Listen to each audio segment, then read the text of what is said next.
सरल जापानी चैनल से प्रस्तुत है। आओ सीखें जापानी। हिंदी में जापानी भाषा सीखने की सरल पाठमाला। कोन्निचिवा मिनासान। आप सभी को सुजॉय चटर्जी का नमस्कार। दोस्तों, पिछला पाठ था संख्या व गिनती 1 से लेकर 99 तक। आज हम आगे बढ़ेंगे और संख्या व गिनती इसी पाठ को आगे बढ़ाते हुए 100 से लेकर 10 ट्रिलियन तक की गिनती सीखेंगे।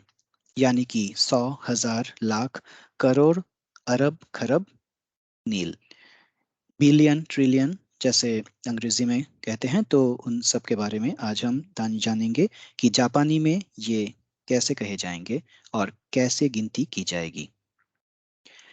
तो शुरू करते हैं पाठ संख्या 10, संख्या व गिनती 100 से लेकर 10 ट्रिलियन तक, 100, हजार, लाख, करोड़, अरब, खरब, नील। सबसे पहले हम रिकैप करेंगे पिछले पाठ का, जिसमें हमने 1 से लेकर 99 तक की गिनती सीखी थी। और हमने आपको कहा था कि अगर आपको 1 से 10 तक की गिनती आती है तो आप 99 तक आसानी से गिन सकते हैं। तो उसके क्या नियम हैं उस पर एक जल्दी जल्दी एक झलक डाल दें।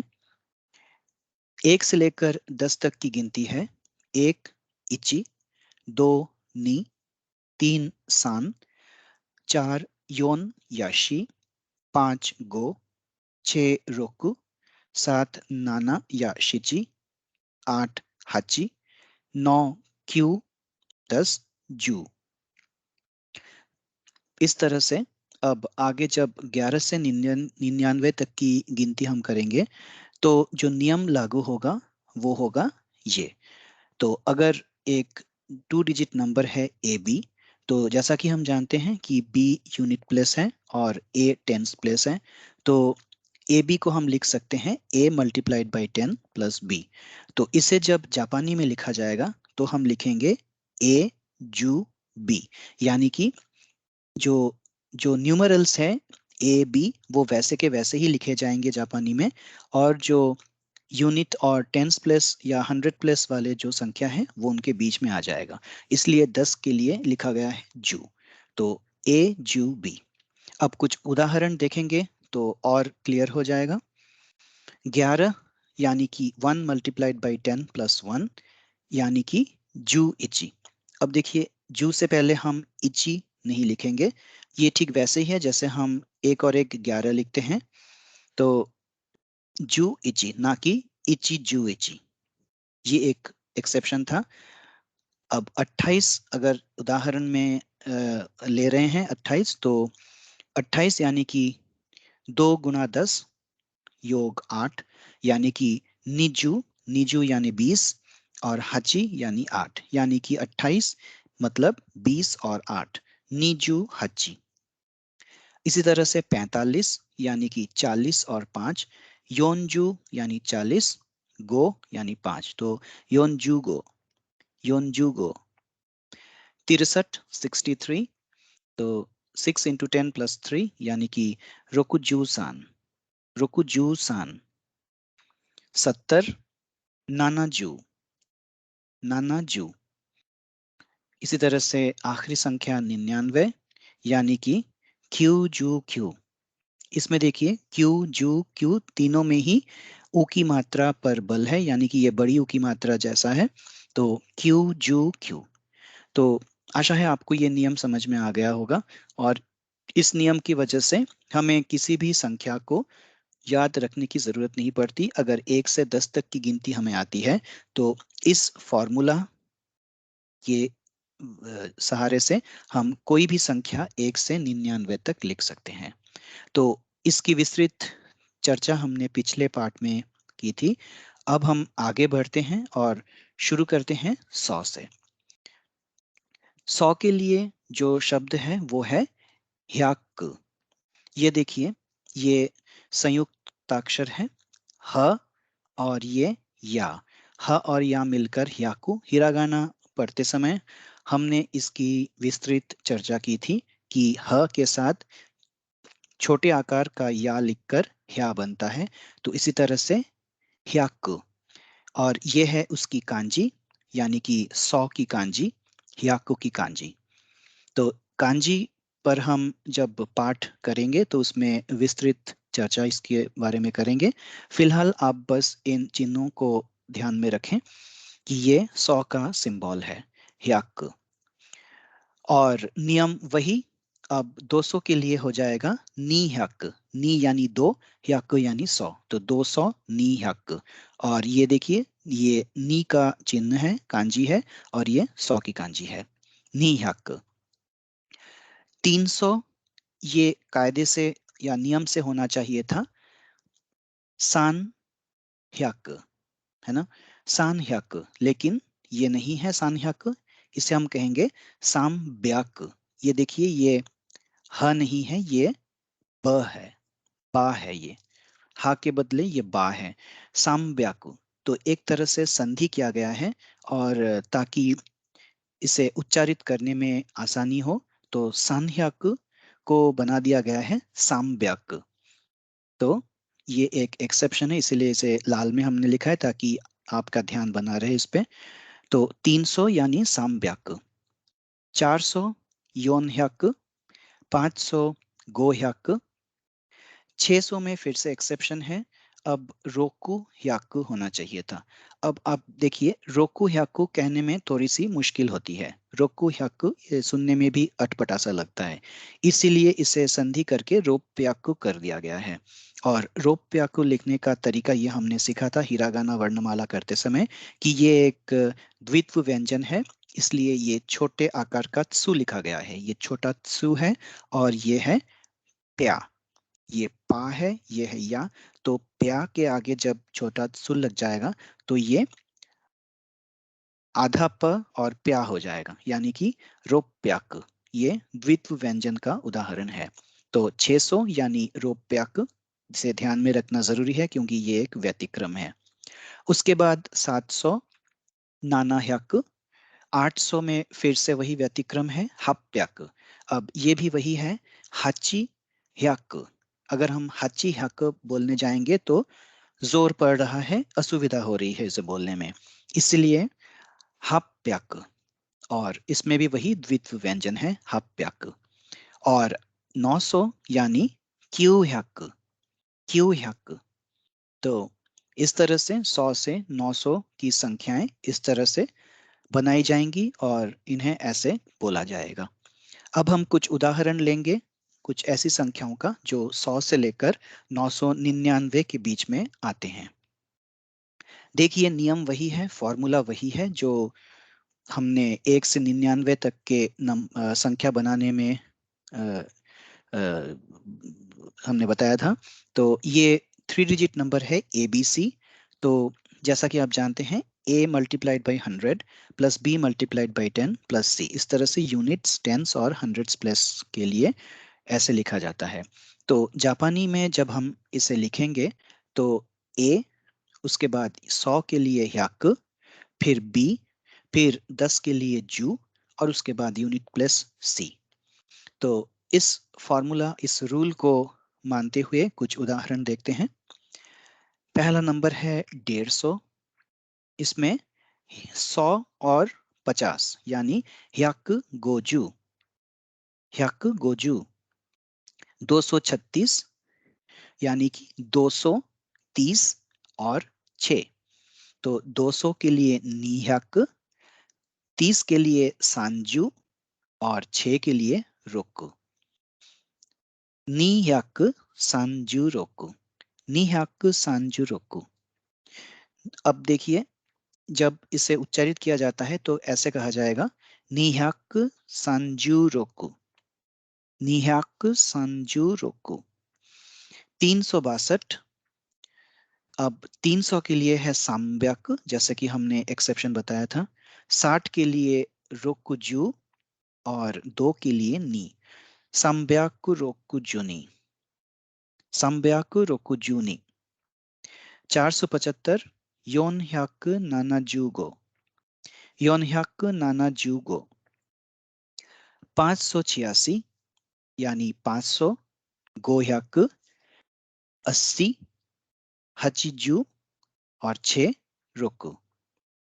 613 यानी 600 रुपयाक 10 जू और 3 यानी सान। रोप्याकु जू सान। 600 794 नाना हक क्यू जू योन। 881 हप्याक हची जू इची। हप्याक यानी 800, हचिजू यानी 80 और इची यानी 1। हप्यक हचिजू इची। 927 क्यू हक निजू नाना। क्यू हक निजू नाना। तो इस तरह से ये 3 डिजिट नंबर्स बनाए जाएंगे। आगे बढ़ते हैं। अब 100 से 1000 में हम आ गए हैं। तो 1000 के लिए जो शब्द है वो है सेन। 1 के लिए इची, 10 के लिए जू, 100 के लिए हक, 1000 के लिए सेन। तो 1000, ये देखिए हिरागाना में सेन लिखा हुआ है और ये 1000 की कांजी है। अब यहाँ पे इची सेन भी कहा जा सकता था, लेकिन जिस तरह से हम हिंदी में 100 को हम 100 नहीं कहते, हम जनरली 100 ही कहते हैं। जैसे 100 रुपए, 100 रुपए हम नहीं कहते हैं। उसी तरह से जापानी में भी सेन को हम इची सेन नहीं कहते, कभी कभी हम इस सेन कहते हैं। इस सेन वो संधि जैसा हो जाता है, इची प्लस सेन इस सेन हो जाता है। लेकिन इसे पॉपुलरली सेन ही कहा जाता है, सिर्फ सेन। तो ये सेन है और यहाँ पे आप चाहे तो एक की जो कांजी है वो आप लिख भी सकते हैं, लेकिन ऐसी कोई बाध्यता नहीं है। तो 1000 यानी सेन, 2000 निसेन, 3000 सानसेन, 4000 योनसेन, 5000 गोसेन, 6000 रोकुसेन, 7000 नानासेन। 8000 में जाके एक एक्सेप्शन है, इसमें हचिसेन को हसेन कर दिया गया है। अब देखिए हचिसेन, हचिसेन, हचिसेन जब हम कहते हैं तो थोड़ी सी असुविधा हो रही है उसका उच्चारण करने में, इसलिए इसे संधि करके हचिसेन को हसेन कर दिया गया है। और यहाँ पे द्वित्व व्यंजन स से के साथ आधा छोटा सु लगा दिया गया है, जिस वजह से ये हसेन हो गया है। और उसके बाद 9000 क्यूसेन। तो इस तरह से 1000 से लेकर 9000 के जो संख्या है वो इस तरह से बनेगी। अब कुछ उदाहरण लेते हैं 1000 से लेके 9999 के बीच के। नियम फिर से वही। अब इसमें a मल्टीप्लाइड बाई 1000 यानी कि a Sen, b multiplied by 100 यानी b हक, c मल्टीप्लाइड बाई 10 यानी c जू और d। तो इस तरह से एस एन बी हक सी जू डी, इस तरह से संख्याएं बनेंगी। देखिए वही नियम है। 1200,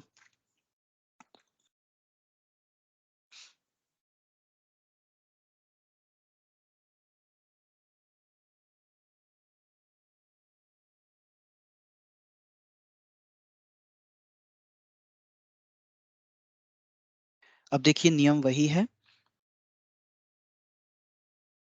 तो कुछ उदाहरण लेते हैं। देखिए 1289 यानी कि सेन नी हक हाची जू क्यू।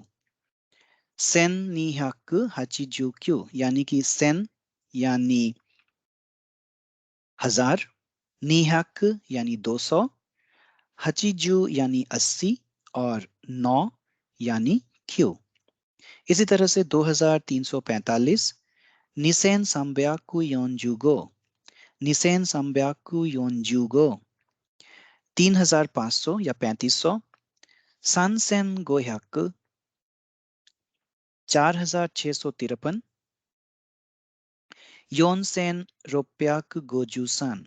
माफ कीजिए, यहाँ पे योन की स्पेलिंग गलत लिखी हुई है, ये योन है YON। योनसेन रोप्याक गोजूसान। देखिए रोप्याकु यानी ये 600 की संख्या है। रोप्याक जो एक्सेप्शन हमने अभी डिस्कस की थी। योनसेन रोप्याक गोजूसान। 5179 Gaussian hack नानाजू Q. Gaussian hack नानाजू Q. 6632 रोकुसेन रोप्याक सांजूनी। रोकुसेन रोप्याक सांजूनी। 7550 7,000 के लिए नानासेन, 500 के लिए गोह्याक, 50 के लिए गोजू, 8,888 यानी 8,000 के लिए हस्सेन, 800 के लिए हप्याक, 80 के लिए हचिजू और 8 के लिए हची। तो ये बहुत ही अच्छा उदाहरण है क्योंकि इसमें दो एक्सेप्शंस हैं, हस्सेन हप्याक हचिजू हची। 9,721 क्यूसेन यानी 9,000, नानाह्याक यानी 700, निजू यानी 20, इची यानी 1। क्यूसेन नानाह्याक निजू इची। तो इस तरह से संख्याएं बन रही हैं और 1,000 की गिनती हमने सीख ली। ये बहुत ही आवश्यक तालिका है और इसमें अब आप देख सकते हैं कि हम बहुत बड़ी संख्याओं की गिनती सीखने जा रहे हैं। तो ये जो टेबल है इसे शुरू करते हैं 1 से। 1 यानी इची, उसके बाद 10 यानी जू, उसके बाद 100 यानी ह्याक, 1,000 यानी सेन। तो यहां तक हमने गिनती सीख ली थी। अब इसके आगे 10,000। 10,000 हम क्या लिखेंगे? 10,000 का जो यूनिट है वो है मान। इस तरह से मान लिखा जाएगा हिरागाना में और ये इसकी कांजी है। ये जो सिंबल है ये मान का सिंबल है। और अगर 10,000 बोलना हुआ तो यहाँ पे इची मान यानी कि 10,000 यूनिट ही है मान की। हिंदी में क्या है कि हम या अंग्रेजी में जैसे 1000 के आगे 10 लगाकर 10,000 लिख रहे हैं, वैसे ही हिंदी में 1,000 के आगे 10 लिखकर 10,000 बना रहे हैं। लेकिन यहाँ पे जूसेन नहीं होगा, जूसेन नहीं होगा। यहाँ पे सीधे मान आ जाएगा, सेन के बाद मान है, यानी कि 10,000 वाली जो यूनिट है वो जूसेन ना होकर इचिमान हो जाएगा, इचिमान।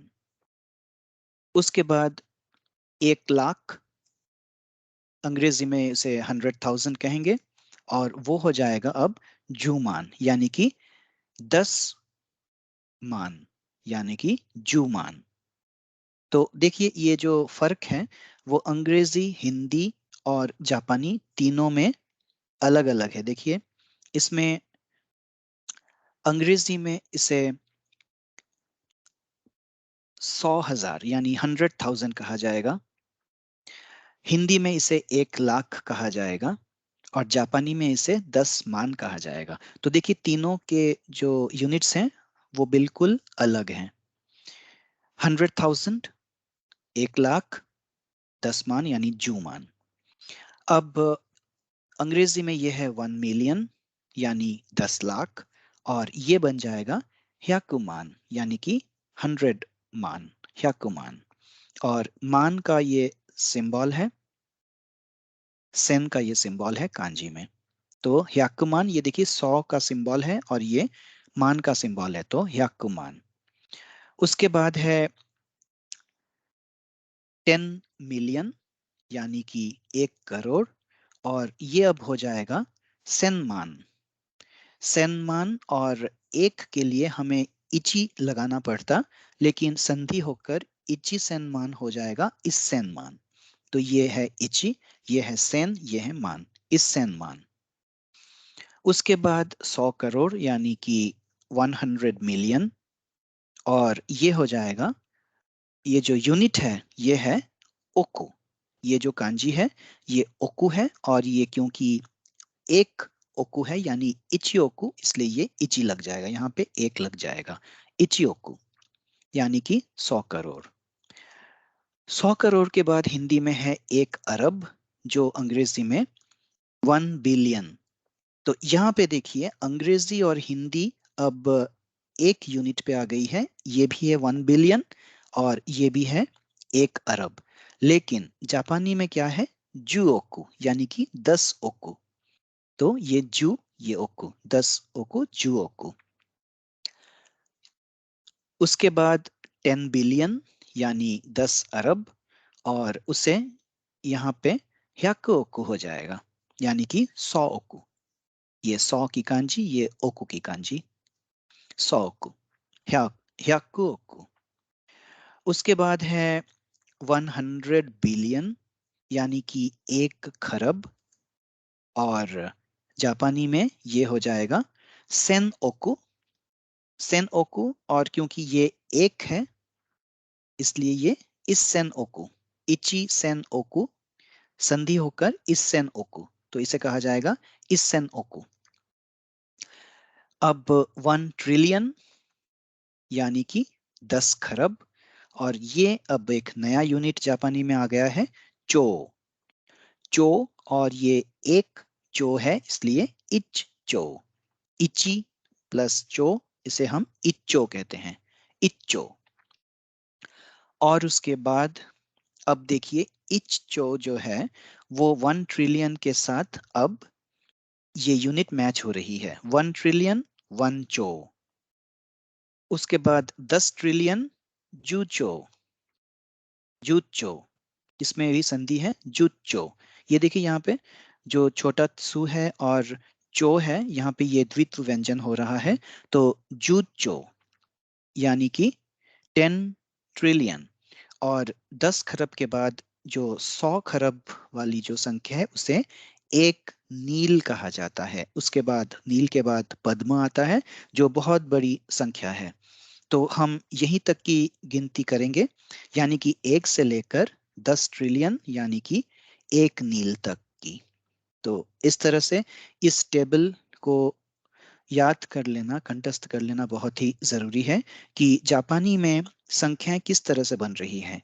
इची, जू, ह्याक, सेन, मान, जूमान, ह्याकुमान, सेनमान, ओकु, जूओकु, ह्याकुओकु, सेनओकु, चो, जूचो।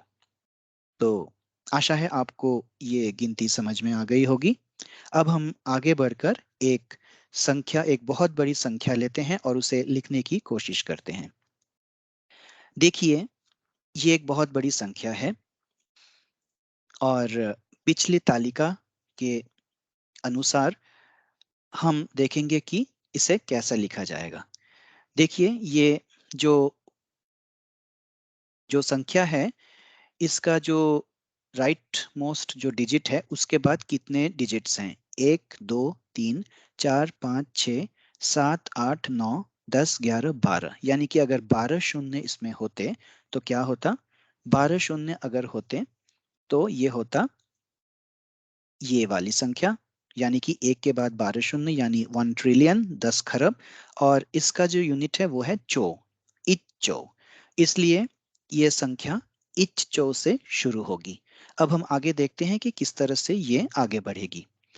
तो सबसे पहले इच्चो, उसके बाद निसेन ओकु, यानी कि ये वाली जो डिजिट है नि सेन ओकु। उसके बाद संब्याकु ओकु। देखिए, संब्याकु ओकु मतलब ये जो है 3 जो संख्या है, इसके बाद जितने भी शून्य हैं आपको पिछली तालिका से वो पता चल जाएगा उसकी यूनिट। तो संब्याकु ओकु। उसके बाद योनजू ओकु, 4 के लिए योन, और उसके बाद जितने शून्य होंगे उसके लिए जू ओकु। यानी कि 4 के बाद देखिए कितने शून्य हो सकते हैं, 1 2 3 4 5 6 7 8 9। तो पिछली तालिका में जो 9 जो शून्य वाले जो संख्या थी वो थी जुओकु, इसलिए ये योन जुओकु हो गया। उसके बाद गो ओकु, गो, और ये ओकु।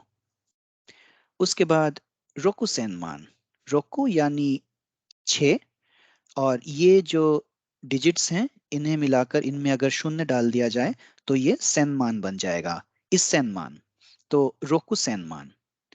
उसके बाद नाना ह्याकुमान, नाना यानी ये 7, और उसके बाद जो 6 शून्य है वो है ह्याकुमान। उसके बाद हचिजुमान, हचिजुमान यानी ये 8, और ये जो 5 डिजिट्स हैं 5 शून्य, इसके लिए जुमान। उसके बाद क्यू मानसेन, क्यू मानसेन। उसके बाद निहाक संजू योन। क्यू मान 9 के बाद जो 4 शून्य है ये मान, और उसके बाद जो ये 1 है 1000, ये है सेन। इसलिए ये क्यू मान सेन हो गया। और उसके बाद जो आखिरी के जो 3 डिजिट्स हैं ये हैं निह्याक सांजू योन। तो इस तरह से ये जो पूरी संख्या हो गई, ये हो गई इच्चो निसोन, माफ कीजिए, इच्चो निसेन ओकु, संब्याकु ओकु, योंजू ओकु, गो ओकु, रोकुसेन मान, नाना याकु मान, हाचिजू मान, क्यू मान, सेन निहाकु सांजू योन। तो इस तरह से आप किसी भी संख्या को लिख सकते हैं जिसके लिए आपको वो जो तालिका है 1 से लेकर 10 ट्रिलियन तक की, वो अगर आपके ध्यान में है तो आप कोई भी संख्या, कितनी भी बड़ी संख्या हो, आप उसे लिख सकते हैं। तो आशा है आज जो गिनती हमने सीखी उसे आपको आपको समझ में आया होगा। और इस वीडियो को आप दोबारा भी देखें, क्योंकि ये धीरे धीरे आपको याद हो जाएगा और थोड़ा सा समय लगेगा, लेकिन अगर आप निरंतर इसका अभ्यास करेंगे, लिखकर अभ्यास करेंगे और इस तरह से चार्ट बनाकर अभ्यास करेंगे, तो जल्दी ही आपको नंबर और ये जो संख्याएं और जो गिनती है वो उसका जो नियम है वो समझ में आ जाएगा, बिल्कुल क्लियर हो जाएगा। तो आज के लिए बस इतना ही। पार्ट 10 अब यहीं समाप्त होता है। अगले पार्ट में हम एक नए टॉपिक के साथ फिर से हाजिर होंगे। तब तक के लिए सुजॉय चटर्जी को अनुमति दीजिए। नमस्कार। सायोनारा।